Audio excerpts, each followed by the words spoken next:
Welcome to the Village podcast. I'm your host, Nicole Trumpio. My why has always been to empower women and amplify the voices of mothers. We created the Village to share stories and ideas to embody the innate wisdom of a village, but on a modern day platform.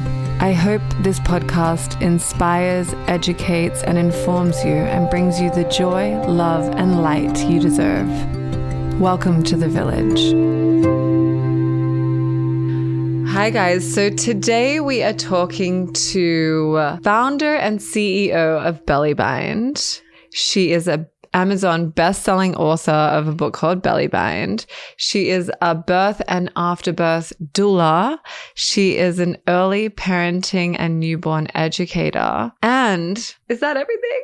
You're Mom so of many two. things. And you're a mom of two. And we're so excited about our collaboration with you. I know. Bumpsuit have done a postpartum kit with BelliBind, Bumpsuit X BelliBind. Yes. It offers our support waist trainer the BelliBind wrap and resources on how you can wrap at home, and the BelliBind oil as well, which we're Shine so oil. excited about. Yes. This is like the ultimate, I think the most essential thing for moms postpartum. But before we get into all of this, because there's so many things I want to talk to you about, how did you get started in this industry? Yeah, great question. It was a very much soul searching journey. When I found it, my adoptive father had just passed. Yeah. And we were very close. And he was an evangelist, so he lived his life of full purpose.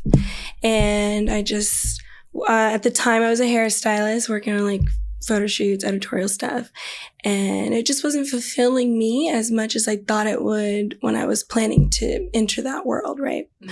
So I soul searched, and through various divine timing kind of connections, I found the birth world.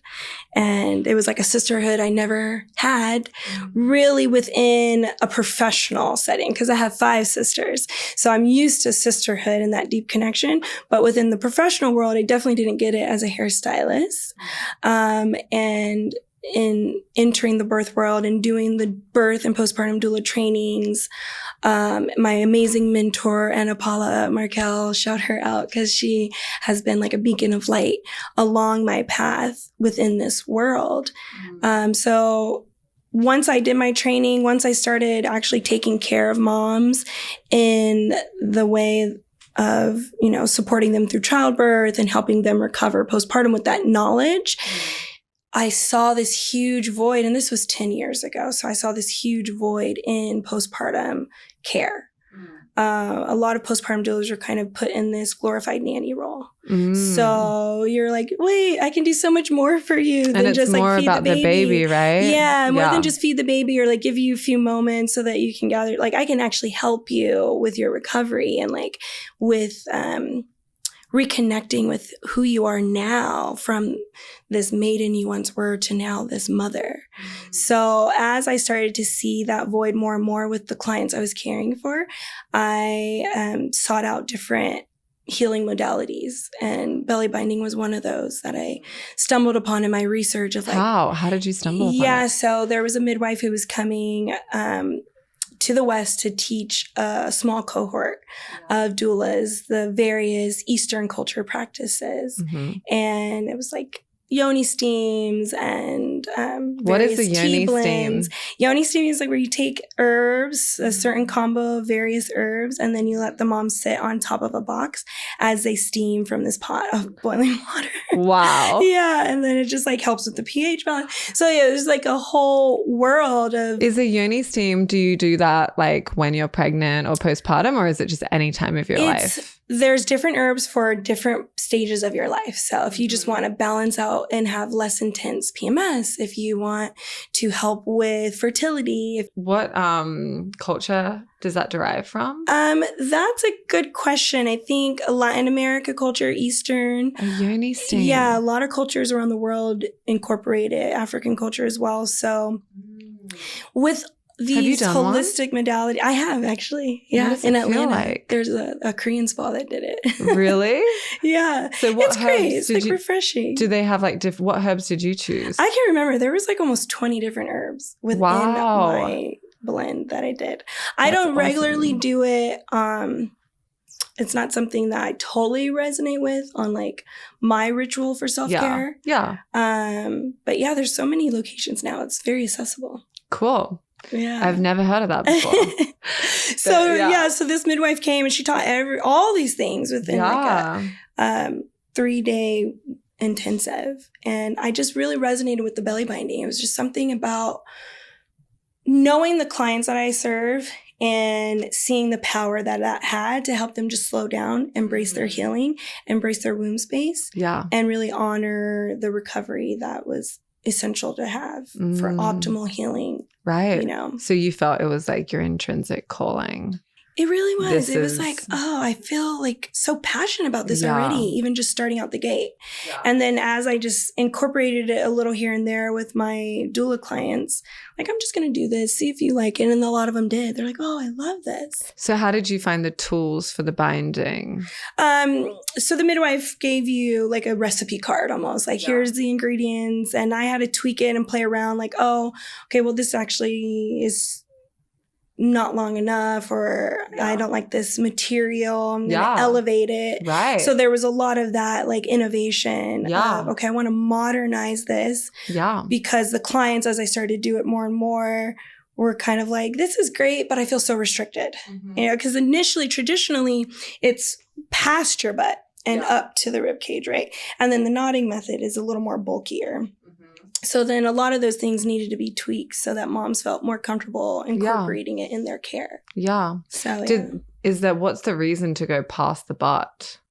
To fully like enclose the hips. Yeah. And it also serves the purpose of like minimal movement, right? That's what I was going to say. I can't really move with this on. But that's the whole point, kind of, because I know, like for myself, I had a postpartum Ayurvedic doula, which is so hard for me to, surprisingly, I had a postpartum Ayurvedic doula when I gave birth in Austin. When I came to LA to have my second and third, it was so hard to find one here, a postpartum Ayurvedic doula. Well, I hope so. Yeah. Because like that was, 5-6 years ago. And I was just surprised at how hard it was to find somebody. And when you look at, and we'll go into this too, talking about other cultures and their practices and protocols for post-birth recovery for moms, it's like in Ayurveda, you're not allowed to actually put your feet on the ground for 2 weeks. You have to stay in bed for 2 weeks. Yeah. You're not allowed to. And it's like, there's this snapback culture, like get up really quickly. So to hear, that binding initially restricts is to restrict it. I'm like, maybe we should do that. Well, and here's the thing when it comes to that confinement, right? Because you have in other cultures where it's like confinement nurses who come out or nannies, confinement nannies. But it can feel almost overwhelming for a new mom to think, especially in today's time, like, wait, I can't, what? I have to stay in bed for 2 weeks? And or it's unrealistic for someone who has older children. Yeah. Right? So then it's like, how do we find like a happy medium for those who aren't able to or don't feel like they're capable of that either? For sure. I think like, ultimately everyone is so different. And like, I think the goal of even this podcast is providing all information to women, but you have to choose what's right for you. Like for me, I'm on your page where I had this postpartum Ayurvedic doula that was telling me to stay in bed. I remember sneaking out of bed and like sneaking around. I'm not out of bed. Yeah. And then I started bump suit and my husband was like, what are you doing? You should be in bed. Like, why are you doing this, starting this business? I'm like, try to, those creative juices are flowing after you give birth. It's happening. You have to honor it. But also you have to honor the woman that also wants to stay in bed, even if she wants to stay in bed for a month. It's like really feeding into like what you need and your body needs and that being okay, whatever it is. Yeah. And not feeling guilty about it, showing yourself grace is like the biggest thing I say to to new moms is just like, give yourself grace. The mom guilt's going to creep in. You're going to feel like maybe you're not doing the best. Maybe you're not staying in bed for those 2 weeks. Yeah. And at the end of the day, like, as long as you're doing the best, staying in tune with yourself and what your needs are, enough to where, like, say you did be up and about your home, but then you realize, oh, my bleeding's getting heavy again. Okay, tune into your body and give it the grace to rest and say, okay, the dishes can wait. This can wait. These emails can wait. And just really nourish yourself. This episode is brought to you by Bumpsuit, the modern company redefining maternity and beyond. As a mom of 3, I've tried every single baby carrier on the market. And at Bumpsuit, we came up with the best baby carrier out there. We took all the problems from the baby carriers we loved and we solved them in this one baby carrier called the Armadillo. The Armadillo has a lot of different pockets for your phone, your keys. It even has a space for your water bottle to hang from. It has a weather cover. It's got a back lumbar for that support, especially after giving birth. It is great for newborns up until, my 3.5-year-old still asks for it. Go to bumpsuit.co. That's bumpsuit.co. Use the code THEVILLAGE20 for 20% off your entire order and get an Armadillo baby carrier. Do yourself a favor. How does a mom, because I know you work a lot with women after birth and after birth education and newborn and parenting.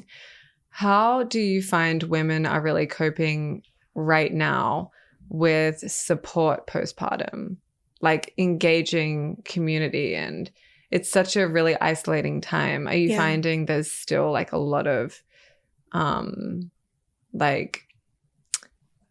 trouble is not the right word, but a lot of a major lack of support? And there's I hear you talk about America's postpartum depression epidemic. Yeah. And when I saw you say America's postpartum depression epidemic, I was like, that's exactly what it is. Yeah. And that's exactly what we're here to address. So in your time with women postpartum, have you seen any shift? Definitely have seen a shift. Yeah, there's a postpartum renaissance that has happened over the last 5 years or so. 10 years ago, gosh, yeah, the void. You're like, hello, where are the resources? There wasn't even as many postpartum doulas in my training as there were birth doulas. Now it's kind of more evened out. There's so many more people who are gravitating towards this field of work. Not only because of the need, but also they see that they have a talent or a skill that they know can be valuable to assisting these moms in their recovery.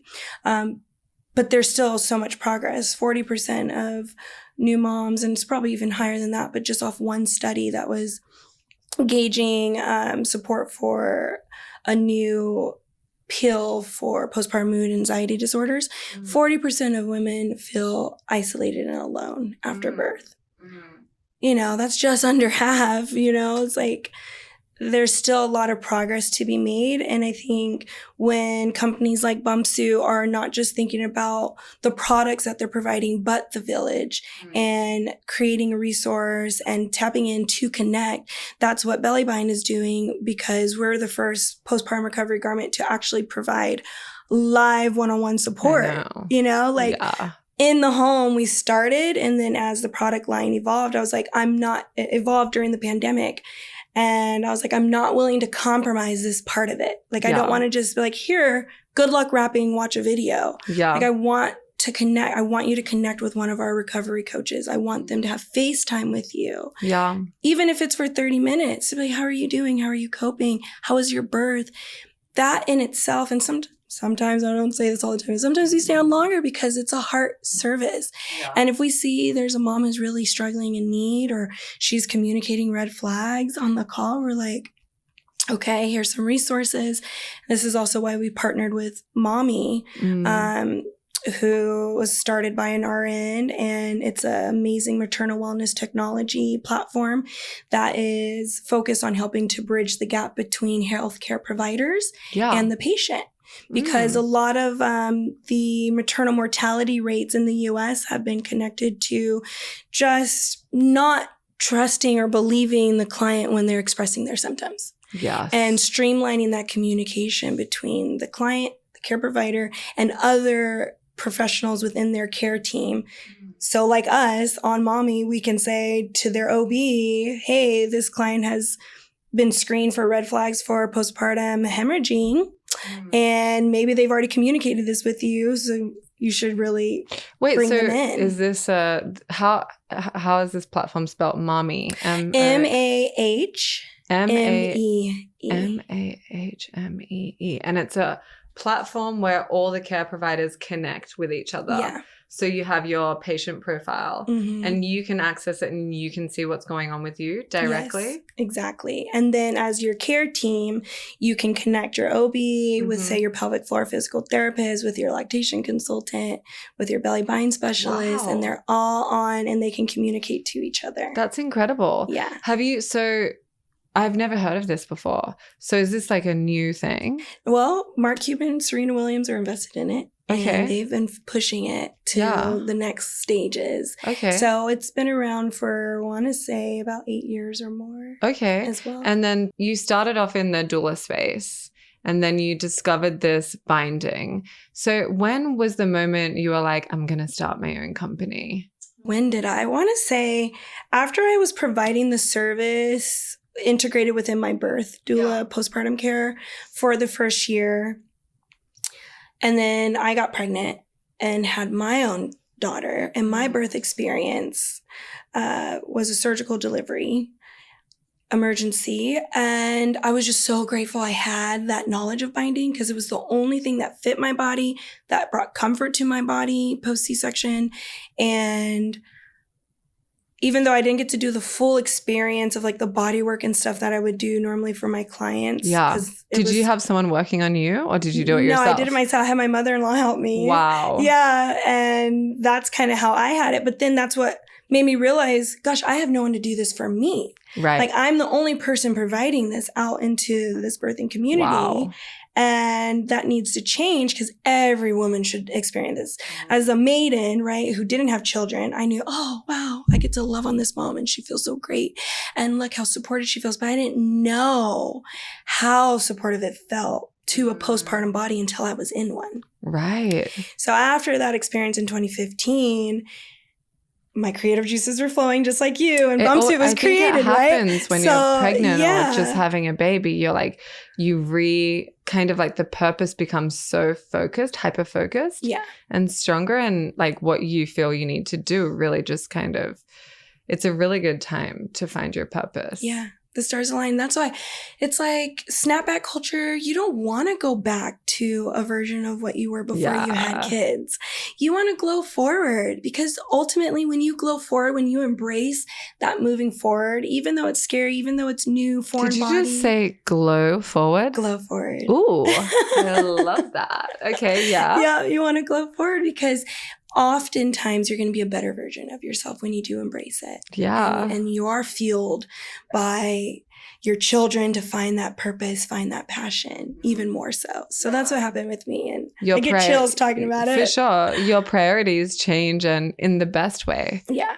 Like it's a gift. The children are a gift, but also the rebirth of self is such a gift too.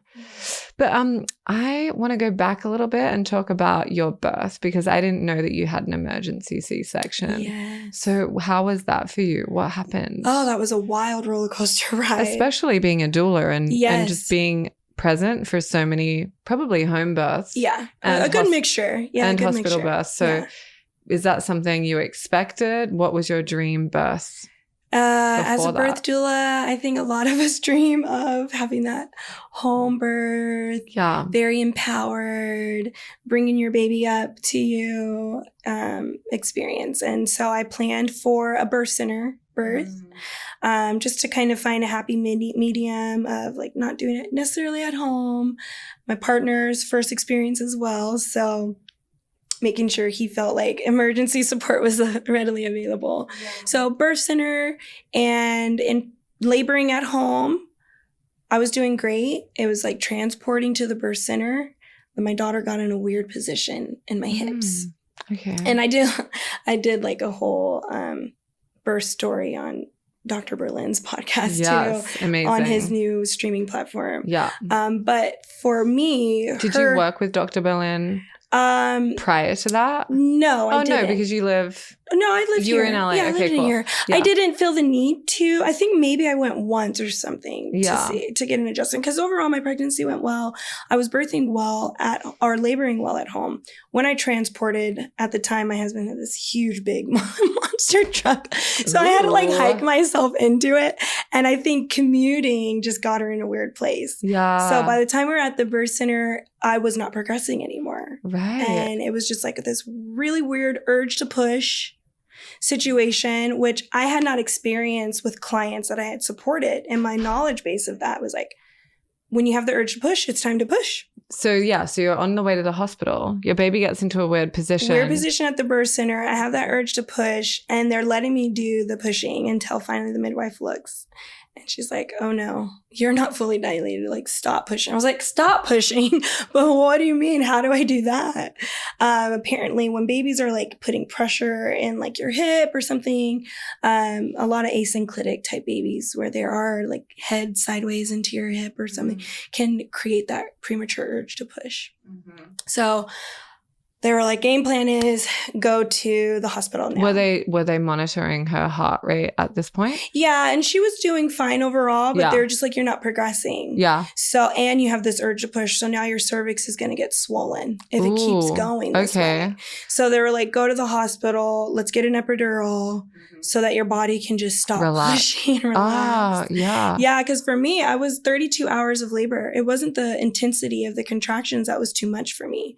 It was just not being able to push yet and having to stop it. Yeah. So when we transported, the team there was great. I went to California Hospital and had, thankfully, my midwife transported with me, and she had a good relationship with a lot of the OB team.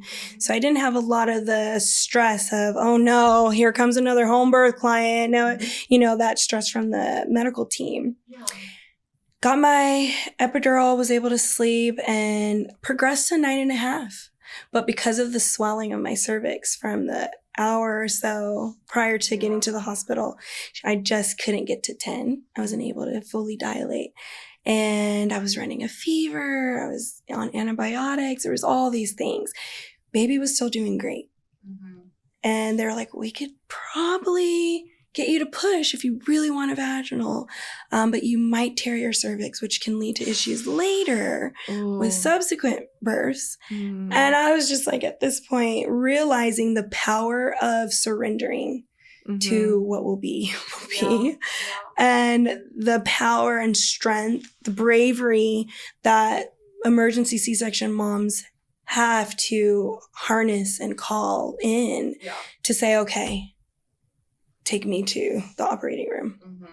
And that's what I did. And I was like, I can't believe I'm doing this, but I understand now why and how you get to this point. Yeah. And of course I wanted a healthy baby. I knew she was going to be healthy. And I just was so ready for it, the 42 hours of labor to be done. Over. Yeah. And then I was able to get her for a little bit, skin to skin. And so you had a great C-section. I had a great C-section. And then your recovery would have been amazing because that's what you're doing. Like, that's what you do. Is like, you got the wrap, which is like heaven. I wrapped myself in the hospital. You did. I was so glad. And we used to do this pre-pandemic, go to the hospital and wrap moms.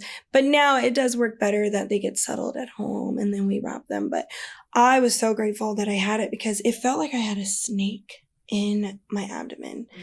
And almost like a phantom baby. It was just my digestive organs were like all over roller coaster. It's so crazy. Like, people, I find it so wild how people always talk about what's your birth plan, and everyone's like really focusing on the birth plan, and then that usually never goes to plan exactly, especially the first time round, because your body's like doing this for the first time. Second and thirds, it's more likely because your body's paved that way.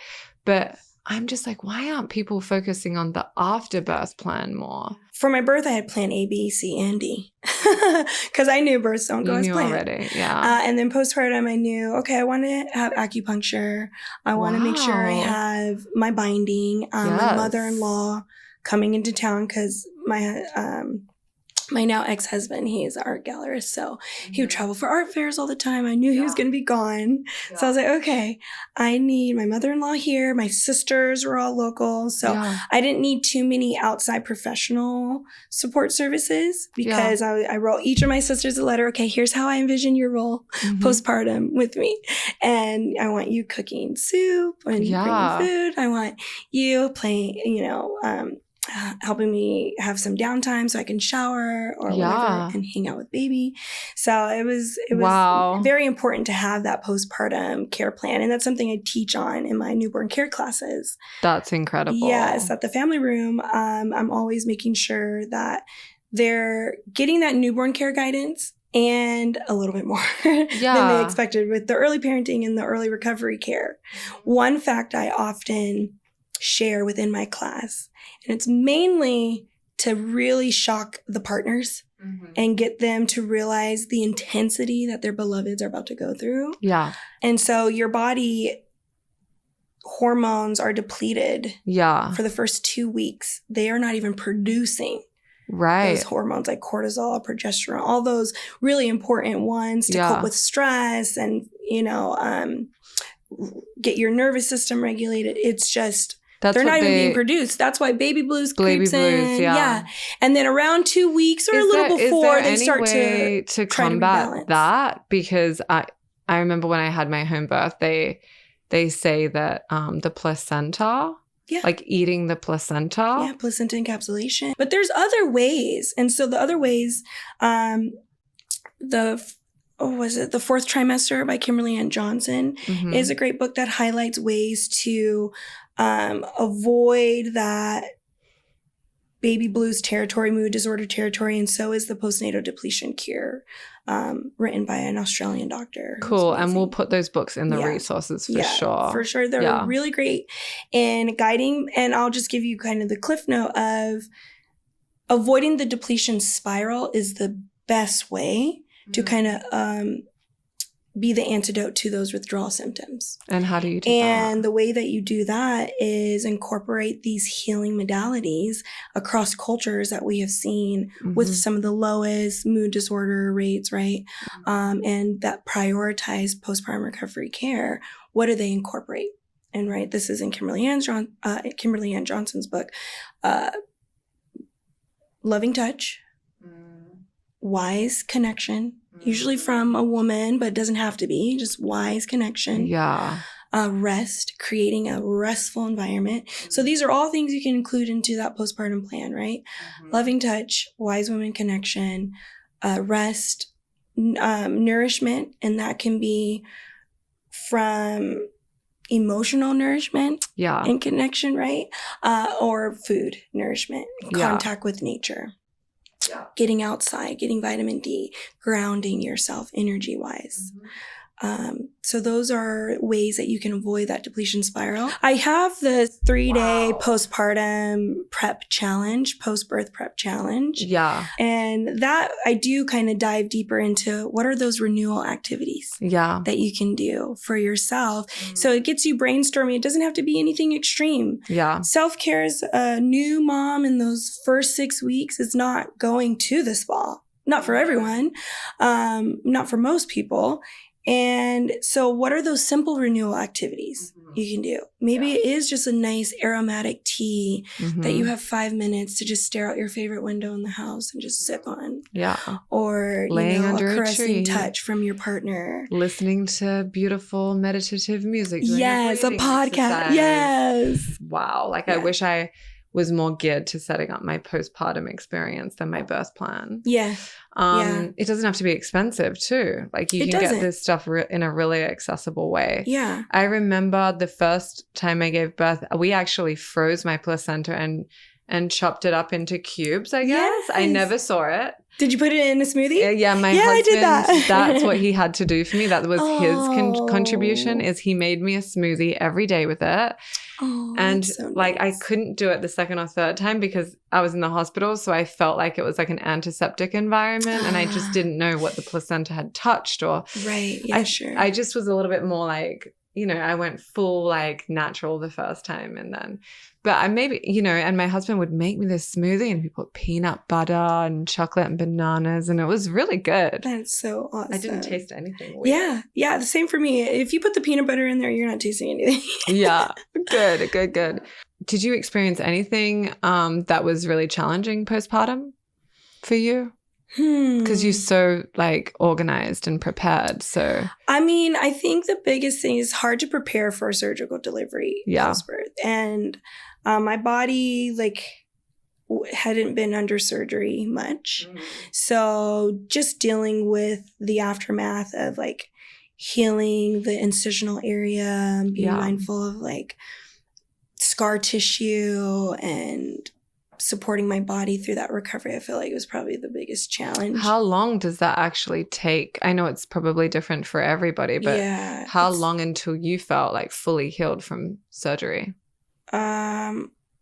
It was the full fully healed, not 8 weeks, but by 8 weeks, I was feeling a little bit better in my body.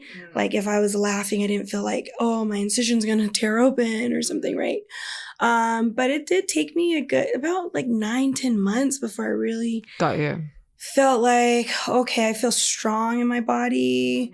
Not everything hurts when I cough or laugh in my abdominal area, because that scar tissue is just wild, which I know you mentioned the shine oil earlier, and that's really how and when it was formulated. It was due to some insight from my midwife on what really helps scar tissue break up. And so we derived it with the botanical oils to really help specifically our surgical birth moms heal and reduce scar tissue buildup and inflammation. So just making sure I was massaging my incisional area and having PT, pelvic floor physical therapy support, so that I didn't have any roadblocks in my subsequent pregnancies for a vaginal birth, which I did get with my second. Yeah, amazing. And there's a couple of things I want to talk about. First, the PT pelvic floor support. What exercises were you doing? So it was mainly Pilates style exercises, nothing intravaginally. I did get assessed intravaginally though. Just because I wanted to know, okay, is the left side stronger than the right side? Pelvic floor. Like they can tell you all of that. And then with trying again for a second, they were also able to let me know kind of my incisional area strength as well. So there's a lot of recovery support that PFPTs do for you after birth. And they look at your whole body. So they're not just like, okay, your incisional area, how do we strengthen your lower abs, right? They look at your whole body and then give you a game plan, whether it's exercises or daily activity adjustments. That you can implement. I love how knowledgeable you are about this stuff, because I love it. It's like you're really doing all the things to take care of your body and like being aware of your body and informing yourself about what's going on in your body. And that's like the ultimate goal for our community. So trying for a second baby, I've definitely heard that after you've had a cesarean, some doctors will say you can't have a natural birth. And I've seen many women have emergency cesareans and then go on to have a home birth with no tear and no pain. It's definitely, not common, because I took that and rolled with the home birth, and I had my own experiences, which was not my plan, or quite traumatizing for myself too. But point is everyone has a different story. But it is possible to have a natural birth after a cesarean. I mean, a lot of the time it's just because they're not teaching the necessary education to the doctors for VBACs for them to feel comfortable doing it. So it's more about the doctor. So it's more about, same with breech birth. And Dr. Fishbein, because that's possible. Yeah, he's very vocal on this. But it's possible. So with my first, they did double sutures. That was one thing I knew to ask for when they close up my uterus, double sutures, to help reduce the risk of uterine rupture and subsequent. And you have to ask for that? Nowadays, it's more of a standard, but it never hurts. Sure. It never hurts because some doctors are like, I'm just going to do one. I think that's really great to share with our community, because if you have a cesarean, like, just ask. Just say, are you doing double sutures? Yeah. And if not, I would like that. Yeah. Because I want to try for a VBAC one day, maybe. A VBAC. Yeah, or vaginal birth after cesarean. Is that the short term for That's VBAC? That's the short term. Now, the medical terms always change because I have a nursing school background as well. What does VBAC mean? Vaginal birth after cesarean. Ah, okay. But now they prefer to say TOLAC. So trial of labor after cesarean, because not everyone gets the vaginal birth. I was able to get my VBAC. And due to my due diligence and just kind of planning, making sure I got an OB that was aware I was going to try for a home birth. Yeah. So I'm going to try again. Yeah. But if I need a transport, I wanted to make sure I had a doctor who was on board with my vaginal birth after cesarean plan. Mm-hmm. So I had a great one. And when I ended up needing to transport again. You did. Yeah. My babies just like to get in my hips. I think I just have very tight hips. Yeah. So I had that premature urge to push again. Do you feel like if women had coverage for that chiropractic masseuse work that Dr. BelliBind does is not really even kind of like care that anyone offers. It's very unique and special. Yeah, but that's true. He's very specific.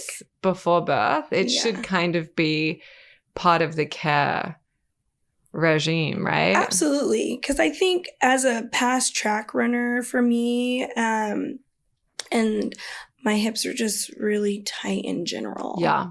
So if that was like a standard protocol, oh my God, that would be amazing. It's almost like myofascial release too. It is. Sometimes it's not even connected to your muscle tone. Yeah. Yeah. So and the fascia is the skin. It's like the layer of the skin connecting to the muscle tissue. So for the people that don't know. So your second birth, you're moving over to the hospital again. Is that right? Transported. Okay. Plus I was losing some blood clots. So my midwives, Beth Cannon and Tasha Boyd, they were just like, this is more blood than we want to see. Mm-hmm. You're doing great, but you're also not super dilating. Mm-hmm. So let's go ahead and transport. And I was like, all right, better do it now than later. Yeah. You know? So I think that was part of my plan, was like, make the decisions quicker this time and not just linger. So transported, my OB was super chill and great. She ended up taking a nap in the break room. I was like the last birth of the day for her. Yeah. By the time I was fully dilated and ready. So I was just like, knowing I had such a supportive OB as well. I had my midwives in the room. This is again pre-COVID. So I had all my sisters at one point in the room, best friends, and they're like popping in and out. So I just felt so supported and loved on. Yeah. And by the time everyone left, I slept. I woke up. I remember seeing my husband at the time looking at me like, I just saw that contraction. I was like, yeah, I think it's time. Did you have a epidural at this point? I did have an epidural. Yeah, because I had the urge to push. You go to sleep is with an epidural. Yeah, I had that urge to push, so I had to get the epidural again. Yeah. Which I didn't want. I really did not want an epidural at all. I didn't have an epidural my first labor, but I love an epidural. Yeah. Yeah, look, I love it. It was a great tool for me. My body needed it. Yeah. But yep, I had the epidural. So when I woke up, I was like, I think it's time. Then the OB came and she's like, yeah, you're fully dilated. Let's get this baby out. Yeah. And that was just and you got to have a vaginal birth. Got to have my vaginal birth. Awesome. Yes. I love that. Let's take a strong focus into postpartum now. So a lot of other countries, they have different postpartum rituals, and you take a lot from that in your practice. Can you talk about which ones that really resonate with you and how you've adopted them into your own business? Yeah, absolutely. For me, traditional Chinese medicine, the wisdom and how they look at the birthing person, like pregnancy and then going into postpartum. The knowledge that they have around that care resonates so much with me, and I incorporate that within the brand. So acupuncture is always something that is a resource I encourage. And then when it comes to the womb space, so in traditional Chinese medicine, they speak a lot about how in pregnancy, you move from a hot state in pregnancy to a cold state postpartum. Yeah. And so the womb space, your vitality is now depleted. And I have an amazing acupuncturist I see in Arizona now who gives me so much wisdom as well. And recently he was just sharing how it's a refinement that needs to happen postpartum, because once you've created life within your own body, they do take a piece of you forever, of your vitality, out with them when they're birthed. And so it's about refining what you do have and making it the most potent medicine for yourself. Yeah. And so that's why Eastern Asian cultures of cultural practices of postpartum recovery care is what I really am drawn to. I love Ayurvedic medicine as well. It's not something that I have totally incorporated within BelliBind. Yeah. And yet a lot of the warming medicine that is spoken of in Ayurveda is important. So you do the Abhyanga massage. So I don't do the Abhyanga only because for our clients to be immersed, like covered in oil and then wrapped is not really conducive with the timing of it. Yeah. So we do more of a parasympathetic, gentle lymphatic drainage type body work where it's a loving touch to help you with the reset and digest. And then it's also stimulating the lymphatic system. Yeah. So it's really similar. In Ayurveda, they have the Abhyanga, which is basically a hot oil massage. It's also self-massage, you know, just to stimulate the lymph. Yeah. And then they do like a warm herbal bath, like a sitz bath or a herbal bath for the body. My postpartum doula would make like a herbal tea almost, and she would bring it to me in the shower, and I would get a spoon and I would pour it all over my body, which is really ritualistic. And then they do the binding, and then everything, you're not allowed to eat anything that's cold. Everything has to be warm, and everything has to be, there's no garlic or onion. Everything has to be like very herbs and spices and foods that help the womb retract. So it's very like warm. Yeah, and for the digestive system as well, that middle burner. So, and that's where across cultures, there's this mutual exchange of knowledge, which I speak of in my book, is like most cultures around the world are doing warm foods postpartum. Yeah. They're doing binding. Yeah. Either fajas, or in Africa they just do the long fabric as well that's wrapped around. So and they're doing knowledge. Some kind of oil lymphatic. Yeah, some type of body work, oil lymphatic massage. Yep. Yeah. And for a certain period of time. Boobs too. For the breast. Like when your milk comes ducts, in. And you need to really... For the abdominal space, for not just the womb for the uterus to shrink back down and invulate, but also to help activate blood flow, for the digestive system to really be more optimal and have good circulation so you can absorb the nutrients that you're putting into your body. Yeah, so those are the different elements. For BelliBind, I really wanted to focus on what is like a tangible way that women can ritualize their recovery. And I found early on in my doula practice, when I learned all the different options, that giving too many is overwhelming for moms. And oftentimes what happens is they're like, oh, I guess it's not really important. I don't really need to do it. I'll just focus on baby. And you're like, oh, you're missing out on so much.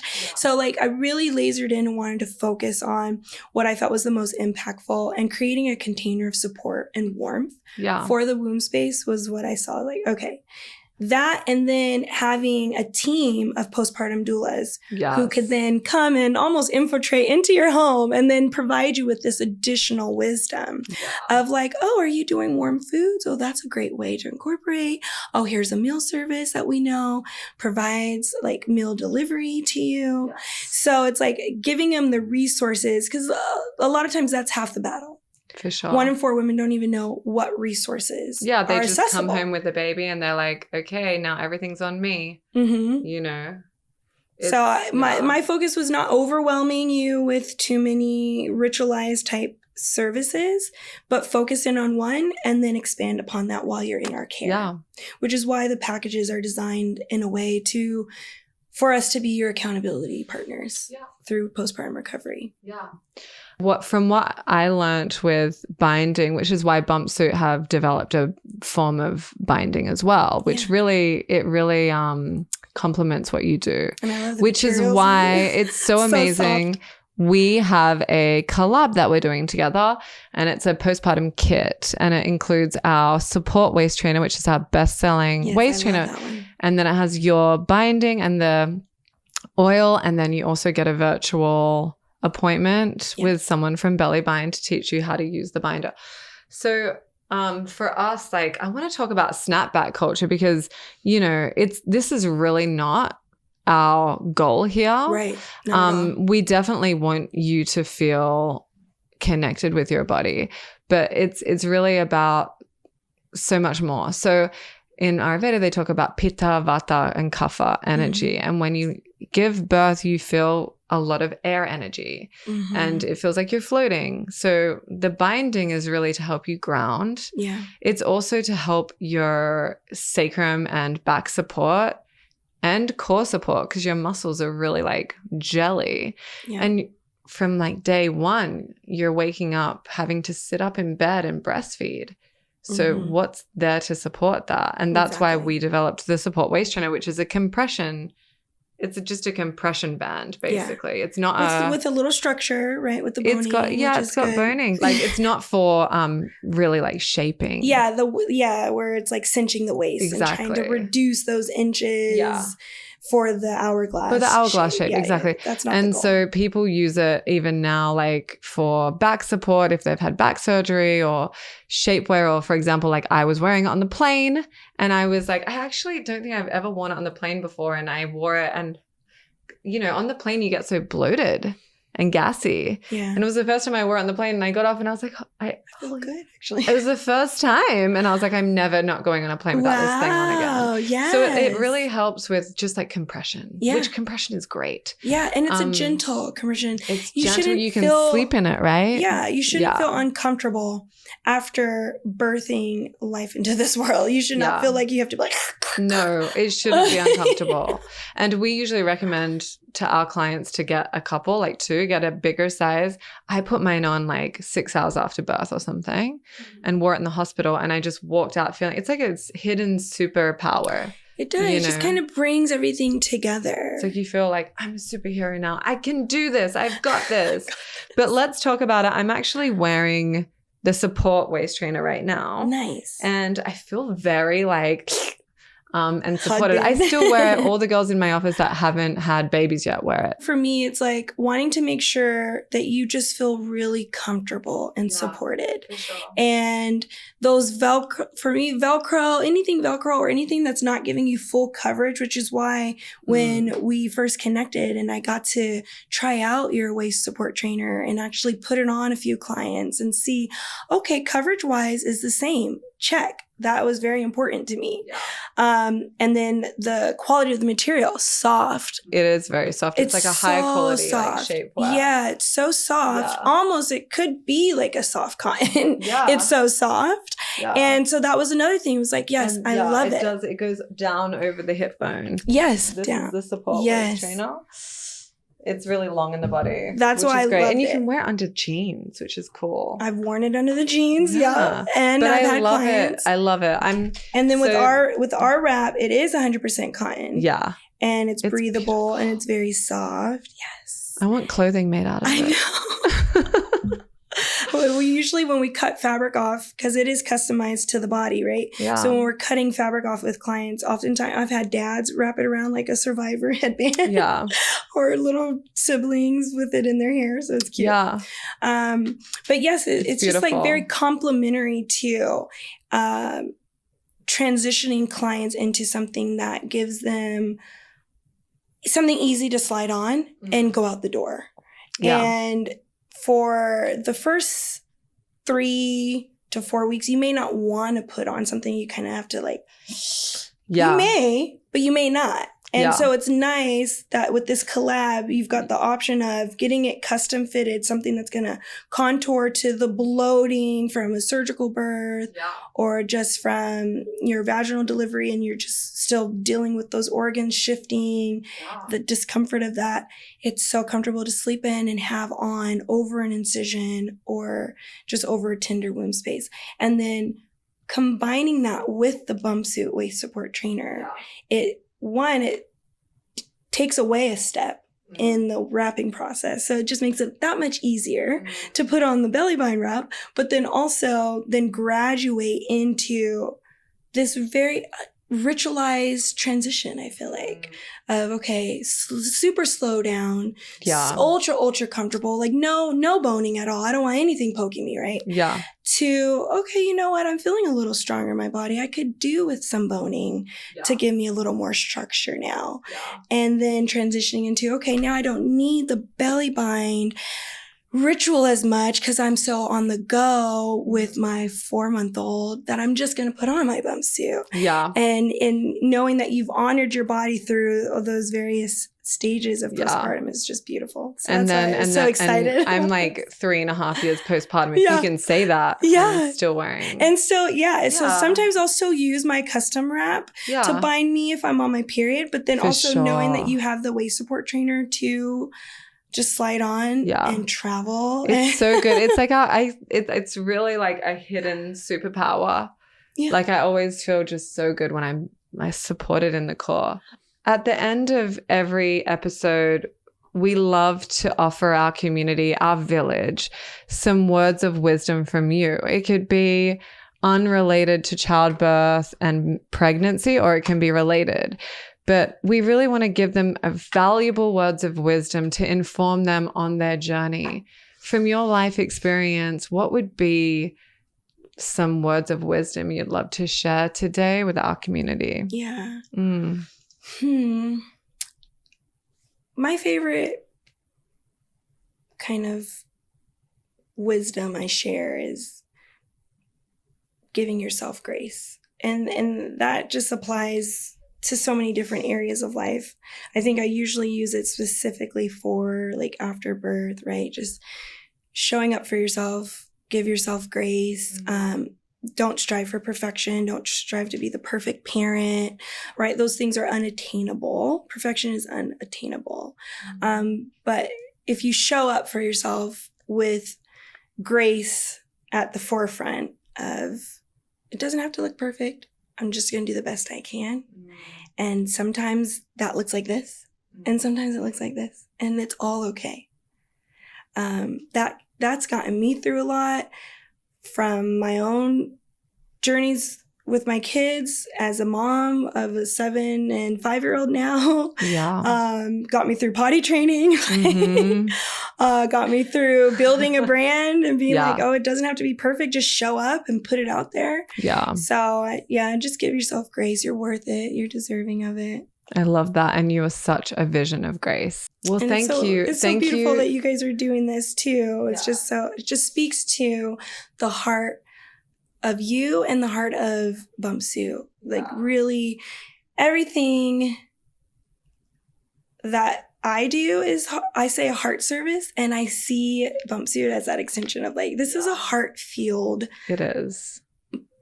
Mission. We're here to serve. I see Bump Suit is like a vessel for change, and we want to make products that women need and love, and we also want to really impact and help our community, our village. Yeah. So we're so blessed to be able to help, Thank you so much for being here with us today.